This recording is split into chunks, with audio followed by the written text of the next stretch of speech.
Hello అండి, మాది కిచెన్కి మీ స్వాగతం. ఇవాళ చేసేసుకుందాం చాలా టేస్టీ, చాలా ఫాస్ట్గా అయిపోయే నిమ్మకాయ రసం. ముందుగా 1 లీటర్ నీళ్ళులో ఒక హాఫ్ స్పూన్ పసుపు, హాఫ్ స్పూన్ ఉప్పు, అలానే 2 నుంచి 3 కరివేపాకు తురిమి వేసి, అలానే 2 పచ్చిమిరపకాయలు కూడా వేసి 1-2 ఉడుకులు అంటే 1-2 బాయిల్స్ వచ్చే వరకు చక్కగా బాయిల్ చేసుకోండి.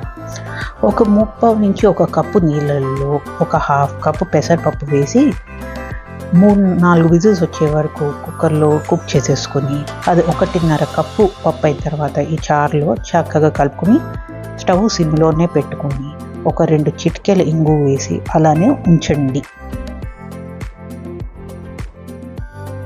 అది అలా ఉడుకుతూ ఉండగా ఒక పోపు పెట్టేసుకుందామండి. 1 స్పూన్ నూనెలో హాఫ్ స్పూన్ ఆవాలు, హాఫ్ స్పూన్ మెంతులు, 2 చిటికెల ఇంగువ, 5-6 కొత్తిమీర, 2 ఎండుమిరపకాయలు వేసి చక్కగా పోపు రెడీ చేసేసుకోండి. ఇప్పుడు చారుని స్టవ్ నుంచి దించి కొంచెం చల్లారిన తర్వాత 1.5 నిమ్మకాయల మీడియం సైజ్ నిమ్మకాయ రసం తీసి దీంట్లో కలిపేసుకోండి. ఇందాక మనం చేసిన పోపు కూడా కలిపేసుకుంటే చారు చక్కగా రెడీగా ఉంటుంది. ఇది సమ్మర్లో చాలా బాగుంటుందండి. మీకు చాలా లైట్గా ఉంటుంది అండ్ న్యూట్రిషియస్ కూడా, మనం పప్పు కూడా యాడ్ చేసాం కాబట్టి.